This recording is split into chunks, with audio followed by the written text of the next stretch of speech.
नमस्कार, मैं हूं नेहा बाथम और आप देख रहे हैं कहानी 2.0।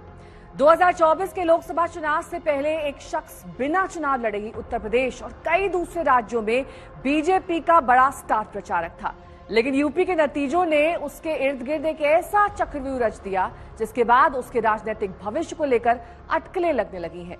ये शख्स है योगी आदित्यनाथ। आज कहानी के किरदार भी वही है। आदित्यनाथ लोकसभाया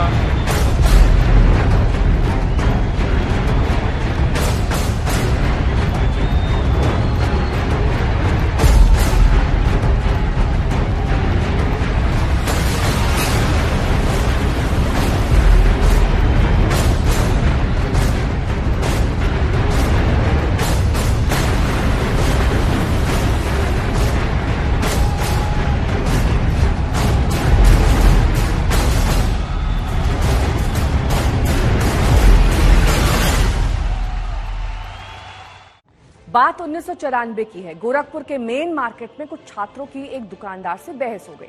दुकानदार ने रिवॉल्वर तान दी। खूब हंगामा हुआ, लेकिन पुलिस दुकानदार पर कार्रवाई ना कर छात्रों को पकड़ने के लिए हॉस्टल पहुंच गई।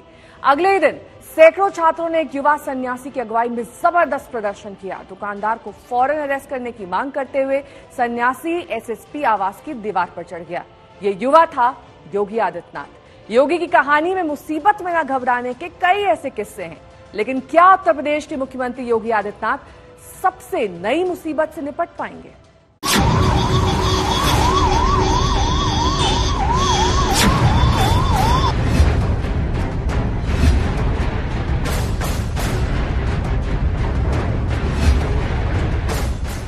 मौर्य जी मोहरा हैं, दिल्ली के वाईफाई के पासवर्ड हैं।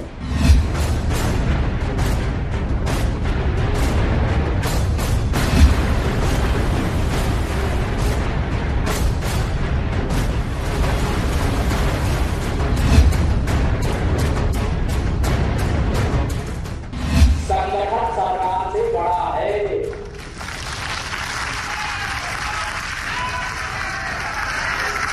संगठन से बड़ा कोई नहीं होता है।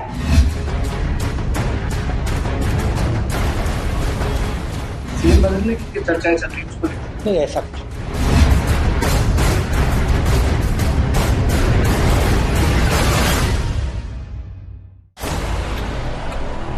योगी आदित्यनाथ की कहानी में क्या लखनऊ की लड़ाई का हल दिल्ली से निकलेगा?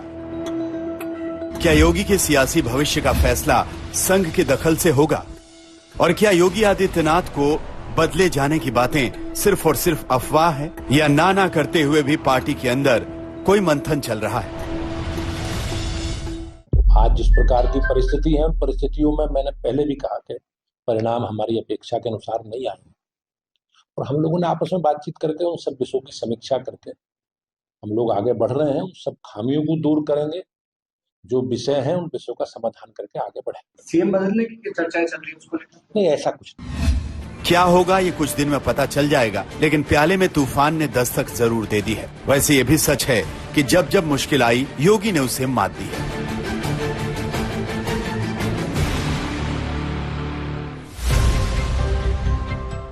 वो जब थर्ड ईयर कॉलेज में थे तो एग्जाम के चंद रोज पहले उनके कमरे में चोरी हुई, जिसमें सारे नोट्स चले गए, लेकिन योगी इम्तिहान में पास हुए।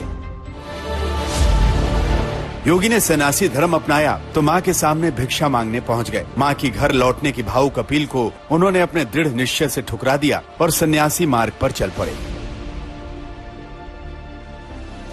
अहम आदित्यनाथ लोकसभाया 26 साल की उम्र में सांसदी का चुनाव जीतकर राजनीतिक विरोध की पहली जंग जीती।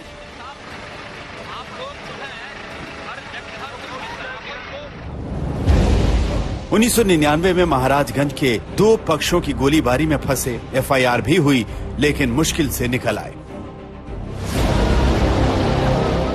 2007 में गोरखपुर में सांप्रदायिक हिंसा भड़की तो मुलायम सिंह सरकार ने 11 दिन योगी को जेल में रखा। उन्होंने जेल में ही मंदिर बना दिया। ये अलग बात है कि जब संसद पहुंचे तो युवा योगी की आंखें छलक उठी।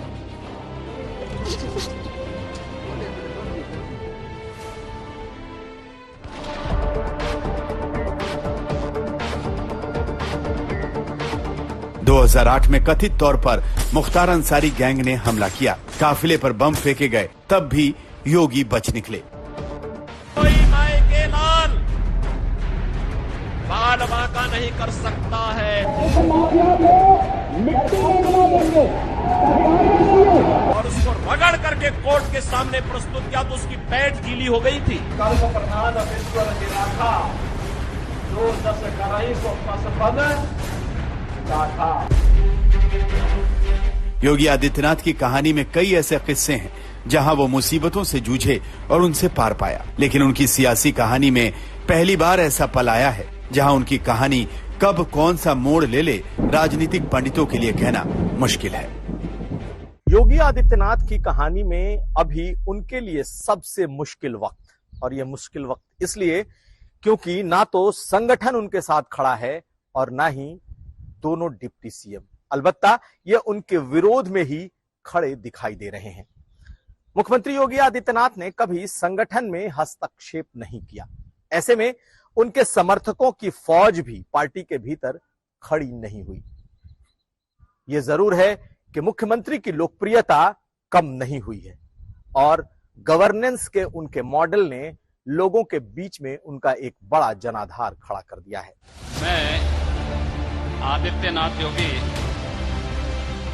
दरअसल 2017 में जिस वक्त योगी आदित्यनाथ को अचानक सीएम घोषित किया गया था, तब सीएम पद के बड़े दावेदार केशव प्रसाद मौर्य थे। वो पार्टी का ओबीसी चेहरा थे, संघ के करीबी थे। उनके संघर्ष की कहानी को भी मोदी के संघर्ष की कहानी की तरह पेश किया जा रहा था, लेकिन बाजी हाथ लगी योगी आदित्यनाथ की और यहीं से अदावत का बीज पड़ गया। योगी आदित्यनाथ ने पहले 5 साल में अपने अंदाज में जिस तरह सरकार चलाई और अपराधियों पर अंकुश लगाने के साथ विकास का अपना मॉडल विकसित किया, उसने उनकी लोकप्रियता में इजाफा किया। इससे हुआ ये कि जनसभाओं में मोदी के साथ योगी के नारे लगने लगे। कुछ कार्यकर्ता मोदी के बाद योगी को पीएम पद का उम्मीदवार बताने लगे। जाहिर है योगी के कुछ विरोधियों को ये अच्छा नहीं लगा।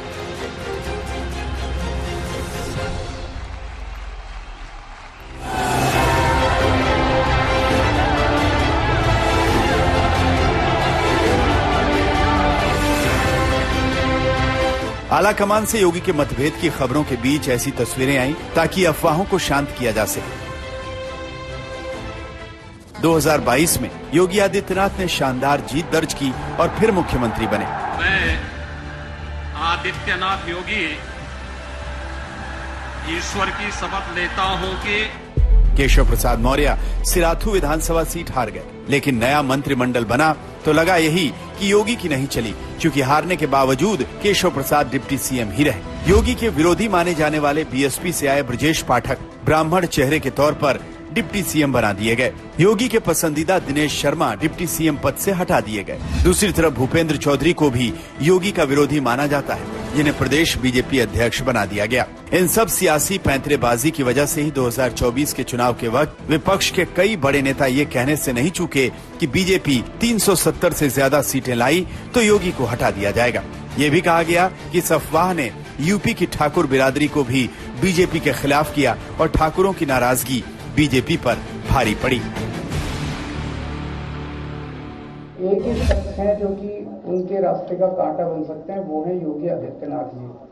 अब योगी आदित्यनाथ जी को इन्होंने हटाने का पूरा मन बना लिया है और अगर इनकी सरकार बनी तो 2 महीने के अंदर योगी जी को भी उत्तर प्रदेश के सीएम से हटा दिया जाएगा। लोकसभा चुनाव में बीजेपी के बड़े दावों के पूरा होने में यूपी का बड़ा रोल था। यूपी में सीएम आदित्यनाथ बड़ा चेहरा थे, जो चुनाव न लड़ते हुए भी मोदी के साथ सबसे बड़े स्टार प्रचारक थे। वो भी दावा कर रहे थे कि पार्टी 70 से 75 सीटें जीतेगी, लेकिन हुआ उल्टा और एक झटके में योगी के विरोधियों को यह कहने का मौका मिल गया कि योगी आदित्यनाथ हालात को नहीं भांप पाए। केशव प्रसाद मौर्य और ब्रजेश पाठक तो इशारों में नाराजगी ऐसे जताते रहे कि नतीजों के बाद योगी की किसी कैबिनेट मीटिंग में गए ही नहीं। जाहिर है बीजेपी के भीतर का घमासान विपक्ष के लिए मौका था। मैं तोड़ना नहीं चाहता हूँ, मैं तो एक बात कह रहा हूँ और जो मैं देख रहा हूँ उसके बारे में मैं बात कहता हूँ। सुनने में आ रहा है कि अंदर झगड़ा है, झगड़ा अंदर ही नहीं है, दिल्ली तक झगड़ा है, तो विपक्ष के लोग कुछ तो ऑफर करेंगे। कोई खेल उत्तर प्रदेश का नहीं है, ये खेल है दिल्ली का, ये खेल है मोदी जी का। ये खेल है अमित शाह जी का। तो मोदी अमित शाह जो चाहेंगे वो केशव मौर्य और बाकी लोग करेंगे। तो आपको याद होगा केजरीवाल साहब ने यही बात कही थी कि 2 महीने में योगी आदित्यनाथ जी हटा दिए जाएंगे। देखिए, हमारे राष्ट्रीय अध्यक्ष जी ने इन बातों के लिए कह दिया है, 100 लाओ सरकार बनाओ, मानसून ऑफर। कोई ऑफर अभी भी है? अभी मानसून चल रहा है।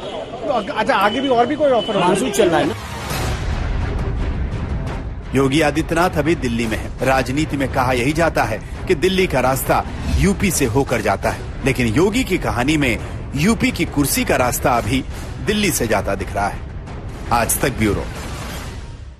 योगी आदित्यनाथ 2024 के लोकसभा चुनाव से पहले प्रधानमंत्री और गृह मंत्री अमित शाह के बाद बीजेपी के सबसे एक्टिव स्टार प्रचारकों में से एक थे, जिनकी मांग उत्तर प्रदेश ही नहीं कई दूसरे राज्यों में थी। लेकिन नतीजों ने सारा खेल बिगाड़ दिया। वैसे इसमें कोई दो राय नहीं होगी कि योगी आदित्यनाथ ने अपनी राजनीतिक कहानी को हिट कराने के लिए थोड़ा अपना किरदार भी बदला और थोड़ा अपना अंदाज भी, और इन दोनों को वो बाबागिरी के साथ नेतागिरी खूब करते हुए दिखाई दिए।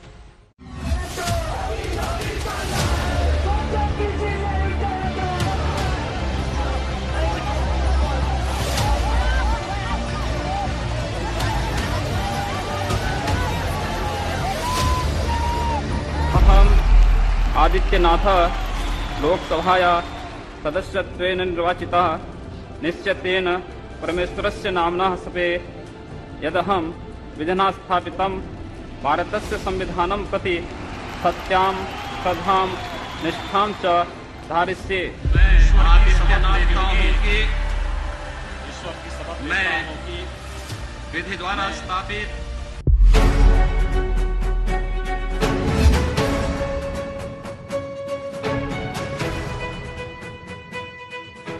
का ये सिलसिला जो 14, 17, 19, 22 पंचायत चुनाव, नगर निकाय चुनाव, उपचुनाव में बना रहा, यही मोमेंटम 2027 में भी बनेगा। यह हमारा संकल्प आज से होना चाहिए, आज से होना चाहिए, याद रखना।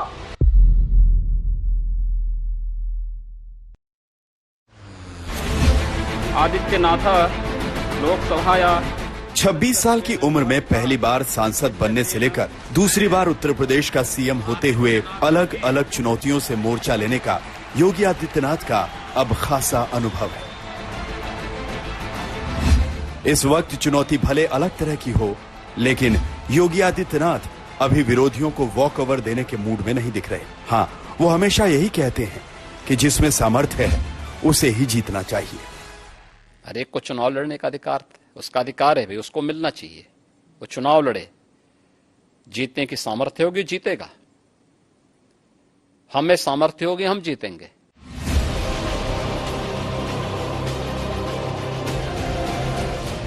योगी आदित्यनाथ की कहानी आत्मविश्वास से लबरेज एक ऐसे युवा की कहानी है जो किसी भी सूरत में हार मानता नहीं दिखता।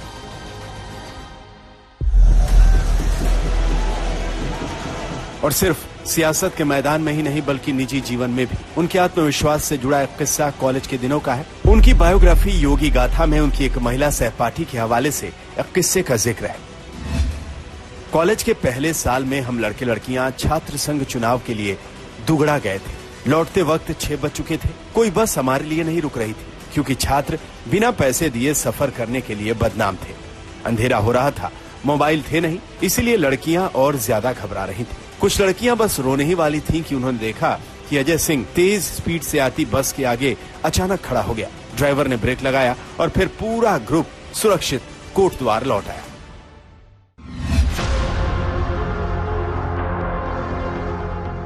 इसी आत्मविश्वास के बूते योगी आदित्यनाथ ने मुख्यमंत्री का पद बखूबी संभाल लिया और कभी उग्र बयानों के लिए मशहूर रहे योगी धीरे धीरे विकास, शांति और आंकड़ों की बात करने लगे। जिस अतीक अहमद के खिलाफ पीड़ित परिवारों ने मुकदमा दर्ज कराया उसके परिवार के खिलाफ, वह समाजवादी पार्टी के द्वारा पोषित माफिया है और उसकी कमर को तोड़ने का काम हमारी सरकार ने किया है। और फिर वो कहती है इसे हाउस में कह रहे हैं, इस माफिया को मिट्टी में मिला देंगे।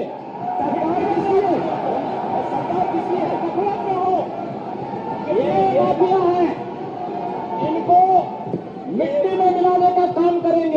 उत्तर प्रदेश के 4.5 लाख नौजवानों को सरकारी नौकरी दी है और एक एक विभाग का बाकायदा आपको मिल जाएगा कि कैसे हमने 1.5 लाख शिक्षकों की नियुक्ति की है। बीते 7-8 साल में योगी आदित्यनाथ ने गुजरात के तर्ज पर एक यूपी मॉडल भी विकसित कर दिया है। इस यूपी मॉडल में कानून व्यवस्था और विकास साथ साथ चलते हैं और जिसमें हिंदुत्व का तड़का खुले तौर पर लगा हुआ है।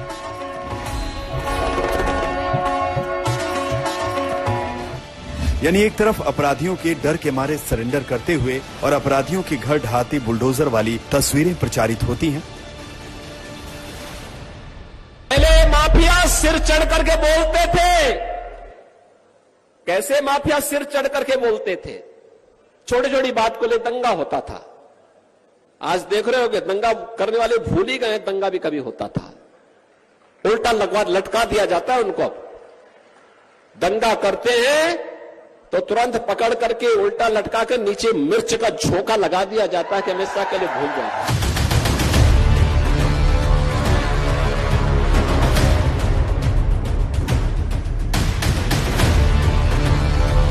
तो दूसरी तरफ चमकते दमकते हाईवेज विज्ञापनों का हिस्सा बनते हैं। इसके अलावा अयोध्या और वाराणसी हिंदू आस्था के मुख्य स्थल के रूप में सीएम के मुख्य एजेंडे में दिखते हैं।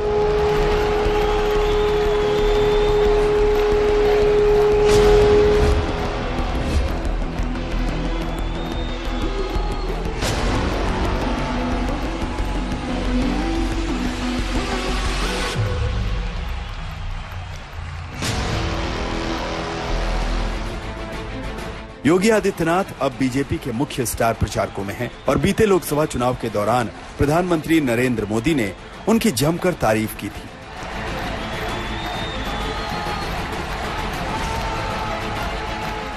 पूरे यूपी में दर्जनों नए मेडिकल कॉलेज योगी जी ने खोले हैं, उनकी पूरी टीम ने।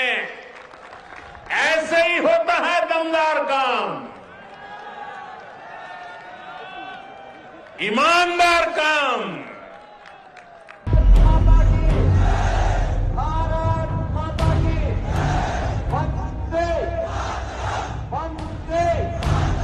और योगी की कहानी में हिंदुत्व की पताका लहराने के किस्से तो साथ साथ चलते हैं। वो हिंदुत्व के ब्रांड एम्बेसडरों में से एक, जिसमें राज सत्ता पाने के बाद भी धर्म सत्ता का मार्ग नहीं छोड़ा है। यानी कट्टर हिंदुओं के वो हीरो हैं जो हिंदू धर्म की बात को दबे छिपे तरीके से नहीं कहते, बल्कि डंके की चोट पर हिंदू आस्था का प्रचार और प्रसार करते हैं। 500 वर्षों तक उनकी जन्मभूमि पर भगवान राम का जन्मोत्सव मनाने से वंचित रखा गया हम लोगों को। कांग्रेस ने, समाजवादी पार्टी ने, बहुजन समाजवादी पार्टी ने जिस प्रभु के लिए हम लोगों को कहा कि प्रमाण दीजिए, अरे हमारा संबोधन ही प्रमाण है। हम राम राम कह रहे हैं, ये हमारा प्रमाण है। एक कांग्रेस के लोग तब कहते थे राम वो ही नहीं, और अब क्या कहते हैं? कहते हैं राम तो सबके हैं।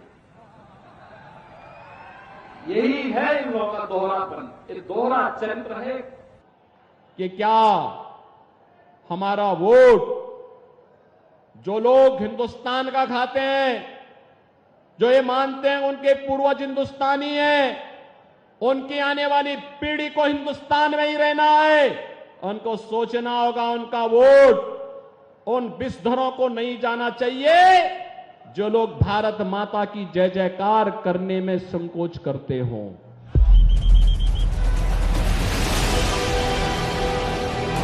अभिनंदन जी।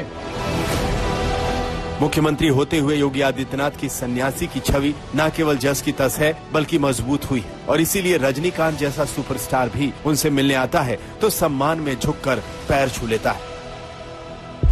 लेकिन इसमें कोई दो राय नहीं कि योगी सन्यासी और राजनेता की दोहरी भूमिका आसानी से जी रहे हैं। ये अगर कर्मकांड को शिद्दत से करते दिखते हैं तो विधानसभा से रैलियों तक में मजे हुए राजनेता की तरह कभी हंसी ठिठोली करते दिखते हैं तो कभी विरोधियों की धज्जियां उड़ा देते हैं। कुछ कोई व्यक्ति आया खाने के लिए? कल हमारे सांसद जी आए थे। फ्री नहीं है कुछ, पेमेंट करके किए। पता नहीं क्यों नेता प्रतिपक्ष को इस पे चिढ़ है कि उत्तर प्रदेश नंबर 1 पे क्यों आ गया। आप नहीं कर पाए तो आज तब भी आपको खुशी होनी चाहिए कि चलिए उत्तर प्रदेश वासियों ने आपको मुख्यमंत्री के रूप में 5 साल तक बर्दाश्त किया और आज कम से कम उत्तर प्रदेश आगे बढ़ रहा है, तो कम से खुशी तो होनी चाहिए आपको। कुल मिलाकर योगी आदित्यनाथ नेतागिरी और बाबागिरी एक साथ कर रहे हैं और उनके किसी प्रशंसक को इस बात से ऐतराज नहीं है। आज तक ब्यूरो।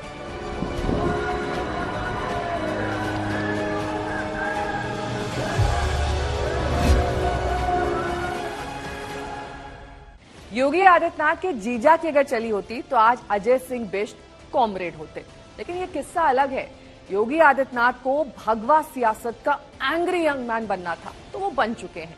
वो 1998 से उत्तर प्रदेश का मुख्यमंत्री बनने तक लगातार गोरखपुर से सांसद रहे, फिर वो विधानसभा पहुंचे लेकिन कभी चुनाव नहीं हारे। हाँ, कॉलेज के जमाने में जब वो छात्र संघ चुनाव लड़े तब उन्हें जरूर हार का सामना करना पड़ा था। सच कहें तो सामान्य से युवा अजय सिंह बिष्ट बनने के योगी आदित्यनाथ बनने और फिर देश की सियासत की सबसे चर्चित शख्सियतों में से एक बनने की कहानी अच्छी खासी फिल्मी है।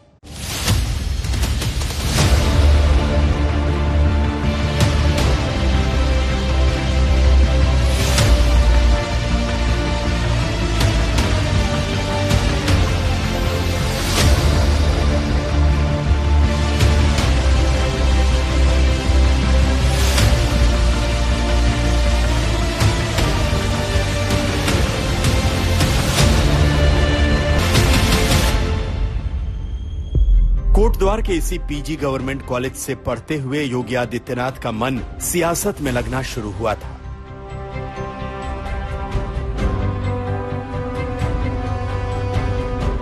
वो एबीवीपी के सदस्य थे। छात्र संघ चुनाव के दौरान सचिव पद के लिए उन्होंने अपनी उम्मीदवारी ठोकी लेकिन टिकट नहीं मिला। अजय सिंह बिष्ट निर्दलीय मैदान में उतर पड़े लेकिन चुनाव हार गए। दिलचस्प ये कि अजय सिंह बिष्ट यानी आदित्यनाथ की बहन के देवर यानी रिश्ते के जीजा लेफ्ट छात्र संगठन एसएफआई के सदस्य थे और वो चाहते थे कि युवा अजय एसएफआई ज्वाइन करे। लेकिन उसी दौरान अजय की मुलाकात एक सीनियर एबीवीपी कार्यकर्ता प्रमोद रावत से हुई और उनके कहने पर उन्होंने अखिल भारतीय विद्यार्थी परिषद ज्वाइन कर ली।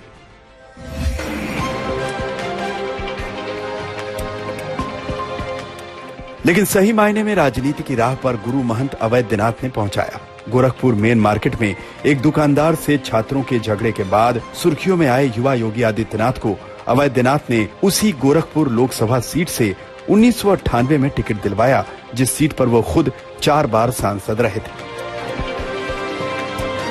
अहम आदित्यनाथ लोकसभाया सदस्यत्वेन निर्वाचितः निश्चितेन परमेश्वरस्य नाम्ना सपे। योगी आदित्यनाथ पहला चुनाव 26,000 वोटों से जीते, पर 1999 में जीत हार का अंतर सिर्फ 7,322 वोटों पर सिमट गया। मंडल राजनीति के उभार ने योगी के सामने गंभीर चुनौती पेश कर दी थी। योगी आदित्यनाथ को समझ आ गया कि उन्हें गोरखपुर में अपना जनाधार बढ़ाना होगा। उन्होंने अप्रैल 2002 में सामाजिक और राजनीतिक हैसियत बढ़ाने के लिए हिंदू युवा वाहिनी नाम से संगठन बनाया। हिंदू युवा वाहिनी को बनाने का मुख्य उद्देश्य हिंदू विरोधी और राष्ट्र विरोधी गतिविधियों पर नियंत्रण बताया गया।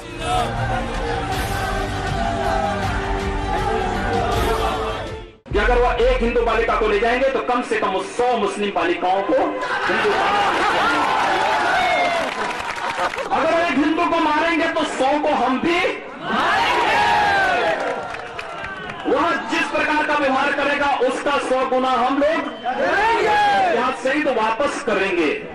एक हिंदू का खून बहेगा तो एक हिंदू के खून के बदले आने वाले समय में हम प्रशासन से एफआईआर दर्ज नहीं करवाएंगे, बल्कि कम से कम 10 ऐसे लोगों की हत्या उससे करवाएंगे जो लोग किसी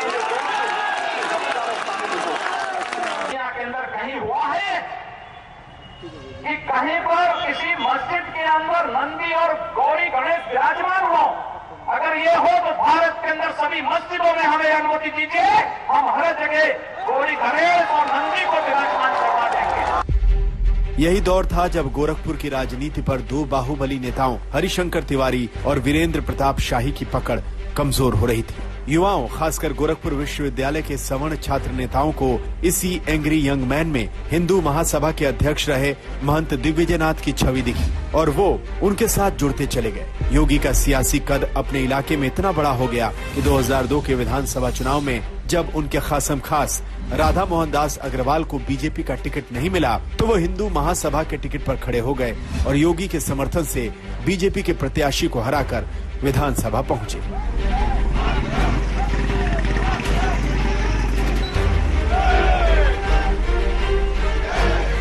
बाद के दौर में पार्टी ने राधा मोहन दास अग्रवाल के विधायक रहते हुए ही उनकी सीट गोरखपुर सदर खाली कराई और इसी सीट से योगी आदित्यनाथ ने 2022 का यूपी विधानसभा चुनाव लड़ा।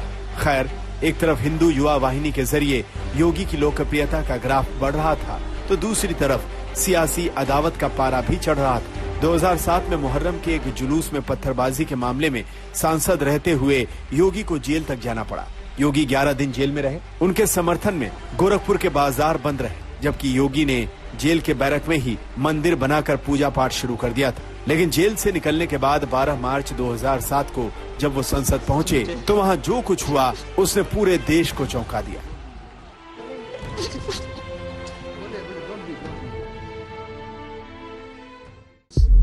सर मुझे Tell him. Go on, Nitin. Yogi ji, we all respect you. Please, if we shall certainly look into it. I tell you. अध्यक्ष, मैं तीसरी बार गोरखपुर से लोकसभा का सदस्य बना हूं। वादा पहली बार मैं 25,000 वोटों से जीता था, दूसरी बार 50,000 से जीता और तीसरी बार लगभग 1.5 लाख मतों से मैं गोरखपुर से चुन करके आया हूं।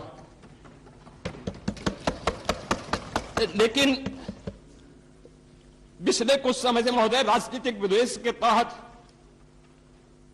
मुझे जिस प्रकार से राजनीतिक पूर्वाग्रह का शिकार बनाया जा रहा है, मैं केवल आपसे अनुरोध करने के लिए आया हूं, क्या मैं इस सदन का सदस्य हूं या नहीं हूं, और क्या यह सदन मुझे संरक्षण दे पाएगा या नहीं दे पाएगा।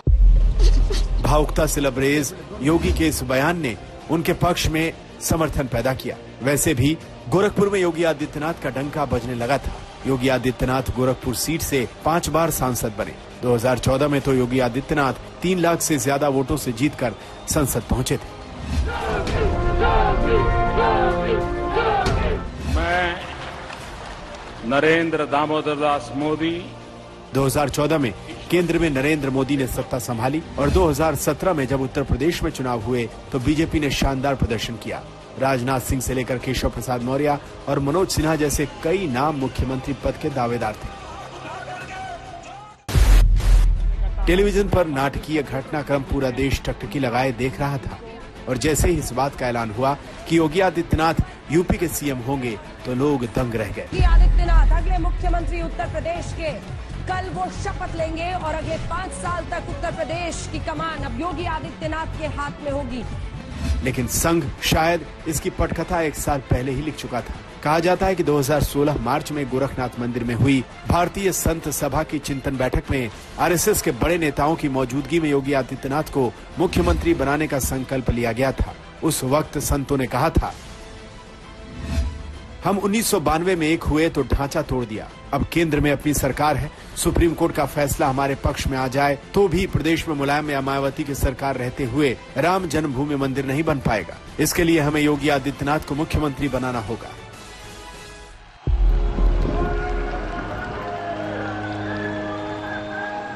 यूपी में बहुमत की सरकार में केंद्र के लिए यह फैसला लेना आसान कर दिया।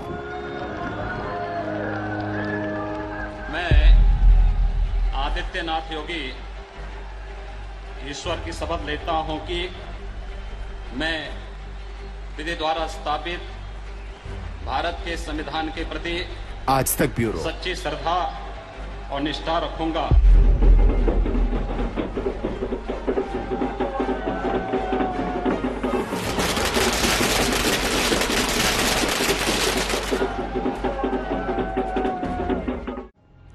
योगी आदित्यनाथ 21 साल की उम्र में सन्यासी बने तो घर बार छूट गया।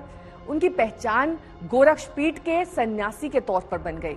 1998 में महंत अवैधनाथ ने योगी आदित्यनाथ को अपने मठ और राजनीति का उत्तराधिकारी घोषित कर दिया और झटके में ही योगी आदित्यनाथ की कहानी पूरी तरह से बदल गई। योगी आदित्यनाथ की कहानी में महंत अवैधनाथ की भूमिका गुरु के साथ साथ पिता सरीखी है, जिसने शिष्य को दीक्षित भी किया और एक सन्यासी को राजनीतिक राह का मुसाफिर भी बना दिया। गुरु शिष्य के बीच अनूठे रिश्ते की कई छोटी छोटी कहानियां हैं। मसलन जब 2014 में महंत अवैधनाथ दिल्ली के इसी एम्स में वेंटिलेटर पर थे और उनके शरीर में जीवन के कोई लक्षण नहीं थे, तब योगी आदित्यनाथ ने वहीं बैठकर महामृत्युंजय का जाप शुरू कर दिया। कुछ देर बाद जीवन के लक्षण लौटे तो आदित्यनाथ ने धीरे से कान में कहा, कल आपको गोरखपुर ले चलूंगा। योगी आदित्यनाथ उन्हें गोरक्षपीठ ले आए और जब कान में उन्होंने बताया कि वो गोरक्षपीठ पहुंच चुके हैं तो आधे घंटे बाद महंत अवैधनाथ ने दुनिया को अलविदा कह दिया। ये तस्वीर 3 मई 2022 की है, जब योगी आदित्यनाथ यमकेश्वर में गोरक्षपीठ के बनाए डिग्री कॉलेज में अपने गुरु महंत अवैधनाथ की प्रतिमा का अनावरण करने पहुंचे थे। मेरे लिए ये व्यक्तिगत रूप से गौरव की बात है कि मैं अपने पूज्य गुरु को जन्मभूमि पर मैं सम्मान दे पा रहा हूं और मैं इसके लिए उत्तराखंड सरकार के माननीय मुख्यमंत्री को और उच्च शिक्षा मंत्री को हृदय से धन्यवाद दूंगा। महंत अवैधनाथ अजय सिंह बिष्ट के पिता के ममेरे भाई थे और वो मन ही मन अपने उत्तराधिकारी को भी तलाश रहे थे। दिल्ली के इसी एम्स में एक बार जब अवैधनाथ भर्ती थे तो अजय सिंह बिष्ट उनसे मिलने आए और जब लौटे तब उन्होंने योग दीक्षा के बारे में सोच लिया था।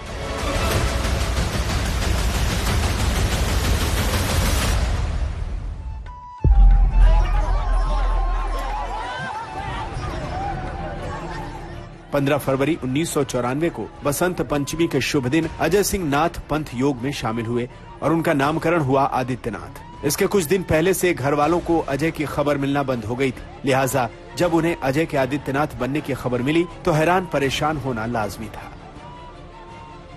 अब MP थे तो वहाँ उनके साथ संपर्क हुआ, उन्होंने उनसे कहा कि बेटा तुम मेरा उत्तराधिकारी बन जाओ। अब उन्होंने हामी भर दी। लेकिन योगी आदित्यनाथ यूं ही सन्यासी नहीं बने थे, उन्होंने एक इम्तिहान भी पास किया। दरअसल गोरक्षपीठ के योगी के रूप में दीक्षित होने के बाद महंत के कान में गुरु कुंडल पहनाता है। शर्त यह होती है कि कान छेदन किसी औजार से नहीं बल्कि लकड़ी से होगा और कान छिदवाने वाले योगी की आंख में आंसू नहीं आने चाहिए। योगी आदित्यनाथ इस शर्त पर खरे उतरे। कभी पैंट टी शर्ट पहनने के शौकीन अजय सिंह अब गेरुआ वस्त्र धारण कर चुके हैं। माँ बाप अब पराये हो गए और गुरु ही सब कुछ हो गया। आज भी योगी आदित्यनाथ के नामांकन पत्र में पिता के नाम की जगह महंत अवैधनाथ का नाम ही भरा जाता है। आलम ये कि माँ बाप से मिलना लगभग छूट गया। कोविड के दौरान पिता के अंतिम संस्कार में भी योगी आदित्यनाथ नहीं पहुंच पाए और पिता से होने वाली आकस्मिक मुलाकात में भी उनके जहन में छोटे किस्से के रूप में दर्ज है। मेरी एक बार उनसे मुलाकात हुई थी नजीमाबाद में, और नजीमाबाद में मैं एक चीनी मिल के उद्घाटन में गया था। तो भाषण करते हुए मैंने देखा सामने जो है कोई बैठा है, तो मैं पहचान गया उनको। मैंने कहा ये तो मेरे पिताजी हैं लगता है। वो सभा के बीच में बैठे हुए थे। तो फिर मैंने सभा समाप्त होने के बाद अपने साथ के कुछ लोगों से कहा, मैंने कहा देखो यार वो आए हैं तो उनको बुलाओ, थोड़ा मुलाकात करते हैं। तो तब मेरी मुलाकात हुई थी। योगी आदित्यनाथ को योग दीक्षा लिए हुए 30 साल हो चुके हैं। अब उनसे जुड़ी कोई भी कहानी उस तरह नहीं चौंकाती जैसे पहले चौंकाती थी। मसलन देश के सबसे बड़े सूबे के मुख्यमंत्री की बहन अपने गांव में छोटी सी चाय की दुकान चलाती है और इसे लेकर न सीएम को कोई अफसोस है, न बहन को भाई से कोई शिकायत। मुझे लगता है कि इन चीजों को हमें जो है केवल अपने स्वयं के स्मरण के लिए रखना चाहिए और स्वाभाविक रूप से सबके जीवन में आता है। कई वर्षों के बाद जो है इस चीजें चलती रहती हैं। मुझे लगता है यही जीवन है। योगी आदित्यनाथ का अब अपने गांव पंचूर बहुत कम आना होता है। 2022 में जब वो गांव गए तो करीब 5 साल बाद मां से मिले थे। ये तस्वीरें उसी वक्त की हैं। पहचान लिया है।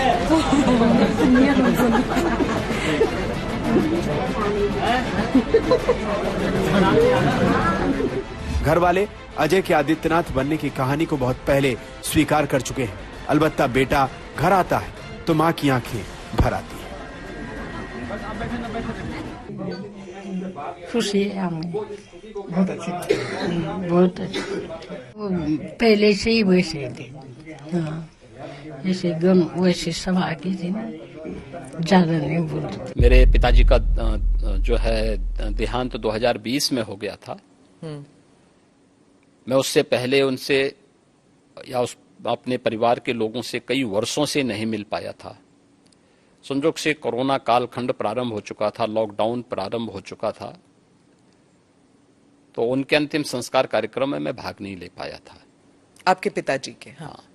तो मुझे जब गत वर्ष अवसर मिला था तो मैं अपनी मां से मिलने के लिए जरूर गया था। योगी आदित्यनाथ ने इस गांव में अपना बचपन गुजारा है। यहाँ उन्होंने कई पेड़ लगाए, गायों से दोस्ती की और इसी गांव में रहते हुए पहाड़ की उन दुश्वारियों को जाना समझा जिससे आम लोगों का जीवन कितना मुश्किल होता है, ये उन्हें समझ में आने लगा था। पंचूर से गोरखपुर पहुंचने के बाद भी ये संवेदनशीलता कायम रही। ये अलग बात है कि गोरक्षपीठ में उन्होंने सियासत का पाठ पढ़ना भी शुरू कर दिया था, जहाँ के महंत और उनके गुरु अवैधनाथ सांसद भी थे। 60 के दशक में गोरक्षपीठ में सियासत की एंट्री हुई। महंत अवैधनाथ ने सियासत और संन्यास दोनों को बखूबी साधा।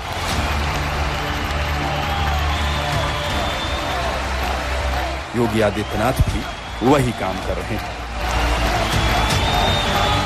आज तक ब्यूरो। कहानी 2.0 में आज के लिए बस इतना ही। देश दुनिया की तमाम खबरों के लिए आप देखते रहिए आज तक।